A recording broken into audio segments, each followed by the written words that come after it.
बहुत ही दुर्भाग्यपूर्ण है। कभी रियासी में 10 लोगों पर हमला हो जाता है, कभी डोडा में, कभी कठुआ में। ये जिस प्रकार की खबरें आती हैं जम्मू कश्मीर से, मन बहुत व्यथित होता है, दुखी होता है। आदरणीय नरेंद्र मोदी जी ने वहाँ पर एलजी साहब को बिठाया है। एलजी साहब 3-4 वर्षों में पूरी तरह सफल हुए हैं। न तो आतंकवाद रोक पा रहे हैं, न तो वहाँ पर पत्थरबाजी रोक पा रहे हैं, न तो वहाँ पर हमारे जवान को शहीद होने से रोक पा रहे हैं, न पुलिस कर्मियों को शहीद और घायल होने से रोक पा रहे हैं, न तो आम रहवासियों की ज़िंदगी को बर्बाद होने से रोक पा रहे हैं। तो कर क्या रहे हैं? नरेंद्र मोदी जी ने कहा था कि हम धारा 370 हटा रहे हैं, हम नोटबंदी कर रहे हैं, इसमें जम्मू कश्मीर के जीवन में बदलाव आएगा। कश्मीरी पंडित भाई-बहन वहाँ पे वापस स्थापित होंगे, उनका घर उनको मिलेगा, वो अच्छी-सी ज़िंदगी जिएँगे। कहाँ ये सब बातें? आज 38-39 दिनों में हमारे करीबन 10 से ज़्यादा जवान शहीद हो गए, कई रहवासी घायल हो गए, मृत हो गए, पुलिसकर्मी घायल और शहीद हो गए। ये क्यों बार-बार हो रहा है? तो केंद्र सरकार को इसका जवाब देना पड़ेगा और ख़ास करके भारत के माननीय गृह मंत्री जी को जवाब देना पड़ेगा, अमित शाह जी को, कि आपकी खुफिया इंटेलिजेंस डिपार्टमेंट क्या कर रही है और पाकिस्तान को मुँह-तोड़ जवाब कब दोगे? कब उनके जो आतंकवादी शिविर हैं उसको तोड़ोगे, उसको ध्वस्त करोगे, कब होगा ये सब?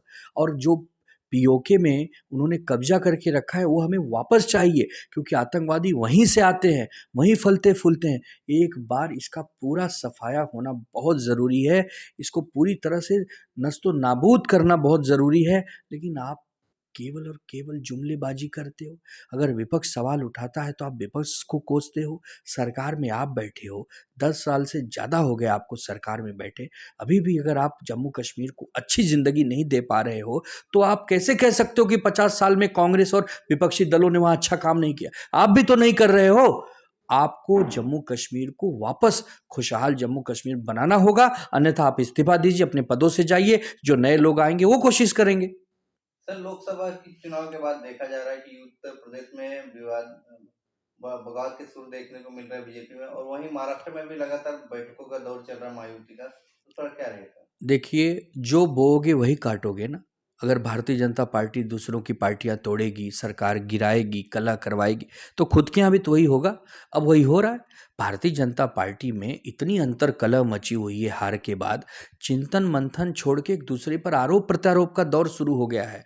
और योगी आदित्यनाथ जी को हटाने के लिए दिल्ली की लॉबी पूरी ताकत से लग गई है, क्योंकि जब नरेंद्र मोदी जी 2017 में जीते, तो मोदी जी की जीत, 2019 में जीते तो मोदी जी की जीत, 2022 में जीते तो मोदी जी की जीत, अब 2024 में हारे हो तो मोदी जी की हार है ना। योगी आदित्यनाथ जी उसमें क्या करेंगे? लेकिन जिस प्रकार से भारतीय जनता पार्टी में मनमुटाव है, आने वाले समय में आप देखेंगे बड़ी भगदड़ मचेगी। बहुत सारे विधायक केशव प्रसाद मौर्य और पाठक साहब के साथ संपर्क में हैं, वो लोग आज नहीं कल तो कोई फैसला लेंगे। कब तक दिल्ली वालों के भरोसे बैठेंगे? अगर योगी आदित्यनाथ जी को पार्टी से निकाला जाता है, मुख्यमंत्री पद से निकाला जाता है, तो क्या इंडिया अलायंस उनको ऑफर देगी? अब ये तो इंडिया अलायंस के शीर्ष नेतृत्व बैठ के तय करेंगे इस पर क्या होगा क्या नहीं, लेकिन भारतीय जनता पार्टी की बड़ी दुर्गति